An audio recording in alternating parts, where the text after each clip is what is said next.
For the last 20 years, best-selling author Dr. Rita Louise has been shedding light on some of the world's most shrouded mysteries.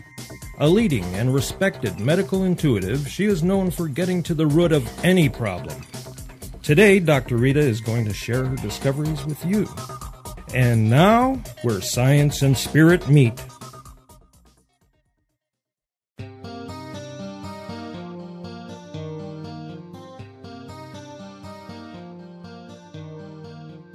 We are all familiar with the makeup of our physical bodies. We have a heart and lungs, a liver and pancreas, kidneys, muscles, tissues, and bones. In the Western world, it is believed in many circles that we are made up of a series of complex biochemical processes. It is based upon a Newtonian model of the world, which sees all life as a series of intricate mechanisms. According to this viewpoint, doctors are taught to conceptualize the body as simply a glorified machine. But are we, as human beings, really just glorified machines? As we move further into the 21st century, we are poised at a unique point in human history where science and religion are becoming one. With it, a new standard of health and medicine is beginning to unfold. This new model sees the body not only as a series of organ, glands, and biological processes, but as a network of complex energies that interact with one another. This explanation of the life experience is called the Einsteinian Paradigm. The Einsteinian Paradigm corroborates many of the esoteric principles that have been part of our culture for millennium. These traditions hypothesize that we are made up of a vast array of interconnecting energies and energetic fields that interact with one another in a web of mutually conditioned relationships. These forces are called subtle energy. Everything in the universe is dependent upon the power of subtle energy, including ourselves. Described by ancient schools of healing in both the East and West, this mysterious life force energy is the basis of all life. Doctrines that incorporate this notion can be found in ancient philosophical traditions around the world, but are perhaps best known through the teachings that come to us from India and China. But the concept of subtle energy can also be found in the Judeo-Christian mystical tradition called Kabbalah.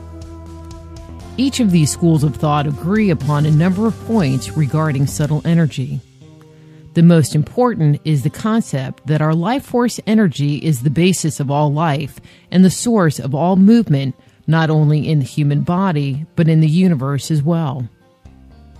Dion Fortune, in her book, The Mystical Kabbalah, states, "And when we find three of the great metaphysical systems of the world in complete agreement, we may conclude that we are dealing with established principles that should be accepted as such."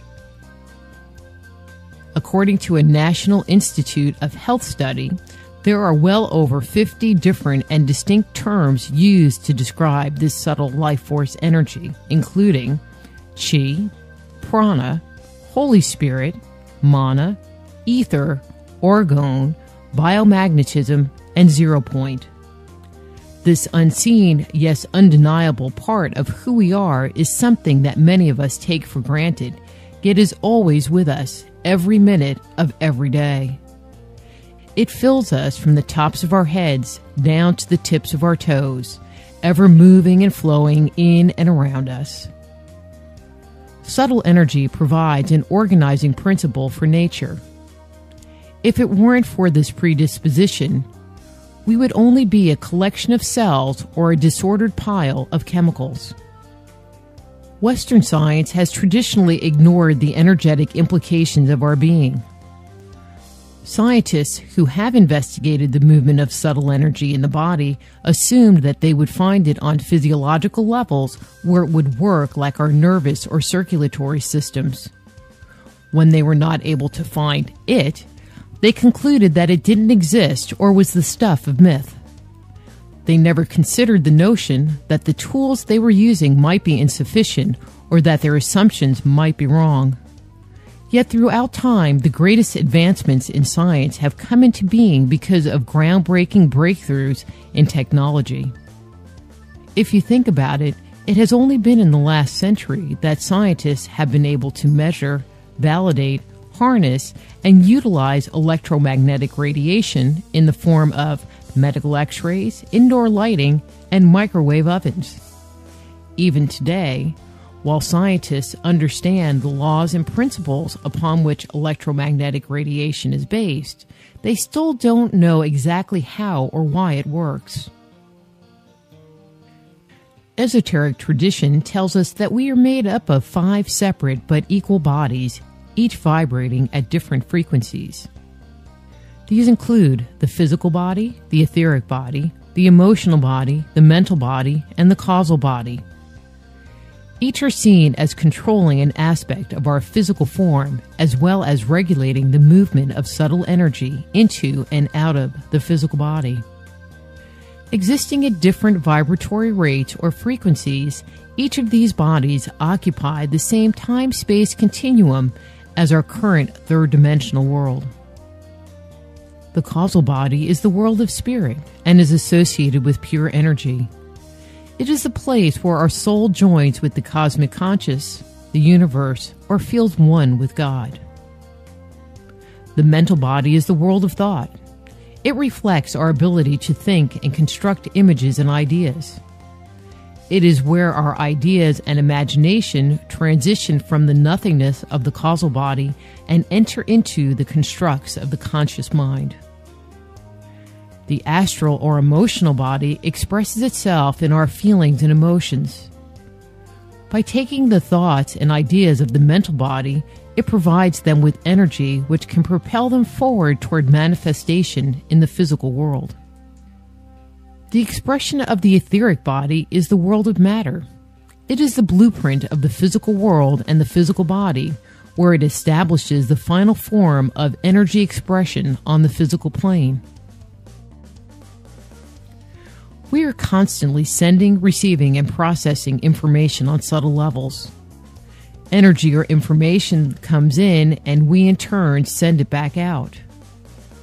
This energy moves between the subtle bodies via the chakras or energy centers.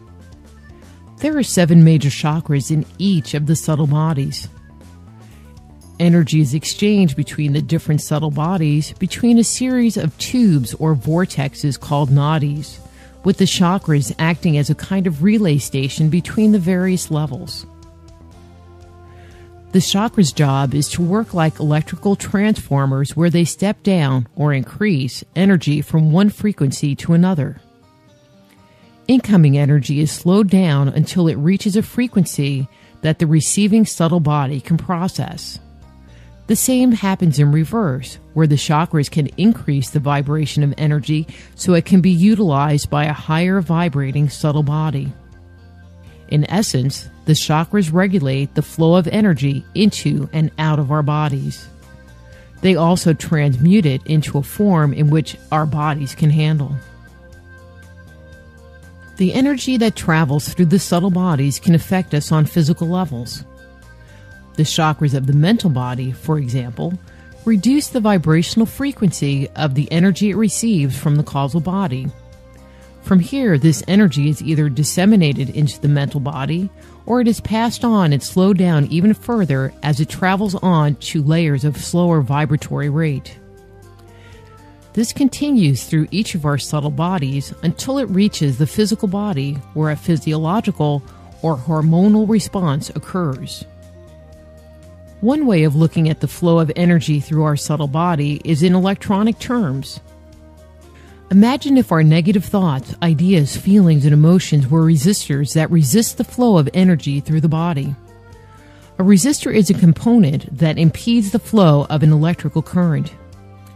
Resistors can limit or protect a current, reduce its voltage, or provide large amounts of heat or light. Resistance is a measure of how hard it is for a charge to move through a circuit. When our energetic channels are open and our energy is flowing, it indicates that our resistance is low. If our energetic channels are closed, it signifies that our resistance has increased and the flow of energy through our system has decreased. Once an imbalance is experienced and takes hold in one of the subtle bodies, it can then trickle down and manifest on a physical level.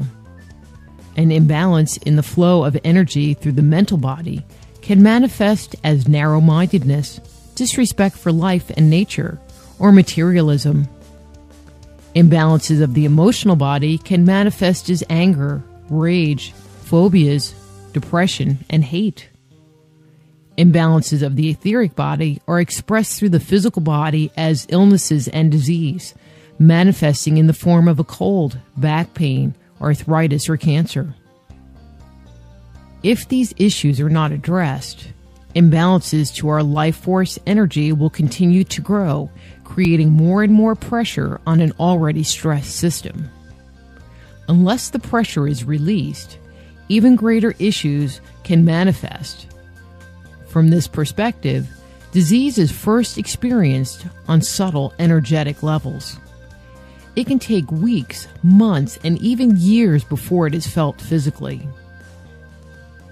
With the dawn of a new age, science is coming full circle back to the thoughts and beliefs of our ancestors. They are discovering, or should I say rediscovering, that psychospiritual issues that manifest in our lives can indicate resistance in our energetic system. They are also realizing that the key to wellness lie not only in pills, diets, and exercise. It extends to our thoughts, feelings, and emotions as well. It is only by addressing our whole self that true healing can begin.